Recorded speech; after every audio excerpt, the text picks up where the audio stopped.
మనందరం ఎప్పుడెప్పుడు ఎదురు చూస్తున్న లోకేష్ గారు మాట్లాడే ముందు ఒక్క రెండు విషయాల గురించి మనం చెప్పాల్సిన అవసరం ఉంది. ఇక్కడ బాబు మొన్నే మా నార్త్ కాన్స్టిట్యున్సీ ఈ మీటింగ్ గురించి మాట్లాడుకుంటున్నప్పుడు మా వాళ్ళు ఒక మాట అడిగారు. సార్ ఇట్లా రేపు ఎలక్షన్లో అంతా కష్టపడి డెఫినెట్గా పనిచేస్తారు, అందరూ గెలుస్తారు. గెలిచిన తర్వాత మాత్రం ఇందాక ఇప్పుడే భరత్ చెప్పినట్టుగా కొంతమంది ఎవరైతే మనల్ని ఇప్పుడు ఇబ్బందులు పెట్టి వాళ్ళందరూ మనల్ని రకరకాల ఫాల్స్ కేసులు పెట్టి వేధించి హింసిస్తున్నారో వాళ్ళ సంగతి మాత్రం చూడాలి బాబు అని చెప్పి ఒక రిక్వెస్ట్ చెప్పారు. నేను అప్పుడు ఒక మాట చెప్పాను, పెద్ద ఆయన అయితే నేను మీకు గ్యారెంటీ చెప్పలేను, ఎందుకంటే ఆయన అధికారంలోకి వచ్చిన తర్వాత మళ్ళీ అభివృద్ధి లేకపోతే మన సంస్కరణలు లేకపోతే ఇంకోటి ఏం తప్ప ఇటువంటి పెద్ద ఫోకస్ పెట్టరు. కానీ నేను ఒకటి మాత్రమే గ్యారెంటీ ఇస్తున్నాను, లోకేష్ బాబు గారు ఈరోజు బాధ్యత తీసుకున్నాడు కాబట్టి మీరు ఏదైతే కోరుకుంటున్నారో మనందరూ వద్దన్నా కూడా ఆయన ఖచ్చితంగా ఎవరైతే మనల్ని ఈరోజు హింసించి ఇబ్బంది పెట్టారో వాళ్ళందరి సంగతి మాత్రం ఖచ్చితంగా చూస్తారని చెప్పారు. నాకు నమ్మకం ఉంది. అంతేకాకుండా మనం మర్చిపోతామని చెప్పని ప్రతి మీటింగ్లో కూడా ఆ రెడ్ బుక్ కూడా చూపిస్తున్నారు.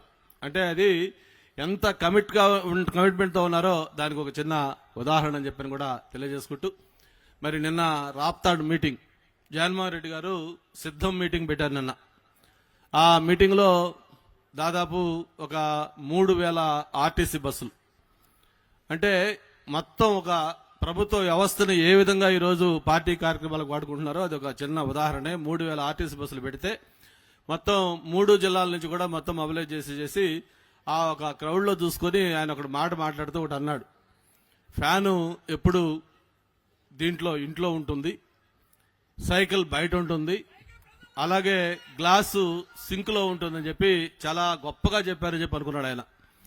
అంటే దాన్ని ఏదో ప్రజలు అర్థం చేసుకుంటారు, ప్రజలు చాలా బాగా అర్థం చేసుకున్నారు. కరెక్టే బాబు, ఫ్యాను ఖచ్చితంగా ఇంట్లోనే ఉంటుంది, మీరు అదే ఫ్యాన్ కింద ఇంట్లోనే రెస్ట్ తీసుకునే రోజు వస్తుంది అని ప్రజలు అర్థం చేసుకున్నారు. సైకిల్ ఏదైతే మీరు చెప్పారో బయట ఖచ్చితంగా సైకిల్ ఎప్పుడు ప్రజల్లోనే ఉంటుంది, ప్రజలతోనే ఉంటుంది, అది ఎప్పుడు మూవ్ అవుతూనే ఉంటుంది. అలాగే గ్లాసు సింకులో పర్మనెంట్గా ఎప్పుడూ ఉండదు. ఒకవేళ మీరు తాగి సింకులో వేసా మళ్ళీ కడుక్కొని మళ్ళీ అదే గ్లాసులోనే మళ్ళీ మీరు టీ తాగాలి. త్వరలోనే మీరు మీ ఇంట్లో మీ ఫ్యాన్ కింద ఈ గ్లాసులోనే టీ తాగుతూ రిలాక్స్ అయ్యే రోజు త్వరలో ఉందని చెప్పి కూడా ప్రజలు భావిస్తా ఉన్నారు. మరి ఏది ఏమైనా సరే రేపు జరిగే ఎన్నిక కురుక్షేత్రం అంటున్నారు. ఆయన అభిమన్యుడు కాదు అర్జునుడు అంటున్నాడు. మరి ఆయన అర్జునుడో దుర్యోధనుడో ఇవన్నీ మనకు తెలుసు. ఆయన అర్జునుడు కాదు, ఆయన ఖచ్చితంగా భారతం కురుక్షేత్రంలో ఆయన దుర్యోధనుడు. కృష్ణార్జునులు ఇక్కడ చంద్రబాబు నాయుడు గారు, పవన్ కళ్యాణ్. ఖచ్చితంగా ఈ కురుక్షేత్రంలో అంతిమ విజయం మందే. ఎన్నికలు ఎప్పుడు జరిగినా సరే ప్రజలు సిద్ధంగా ఉన్నారు, ఎటువంటి సౌండ్ లేకుండా రౌండ్ వేయడానికి సిద్ధంగా ఉన్నారు ప్రజలు.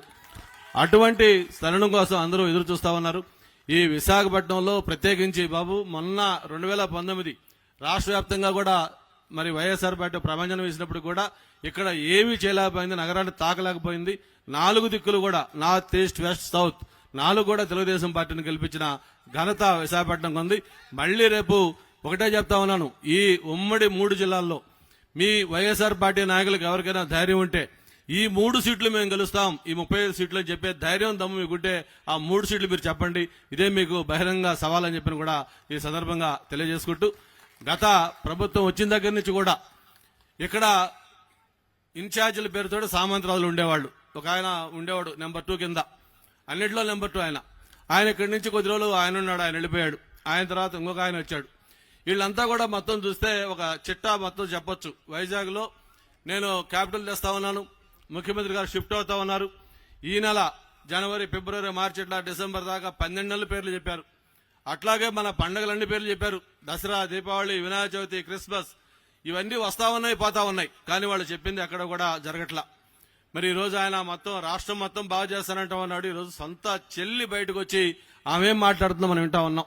మరి ఒక సొంత చెల్లికి న్యాయం చేయలేని వ్యక్తి ఈ రాష్ట్ర మహిళలకు నేను న్యాయం చేస్తానంటే ప్రజలు నమ్మేంత సిద్ధంగా లేరు.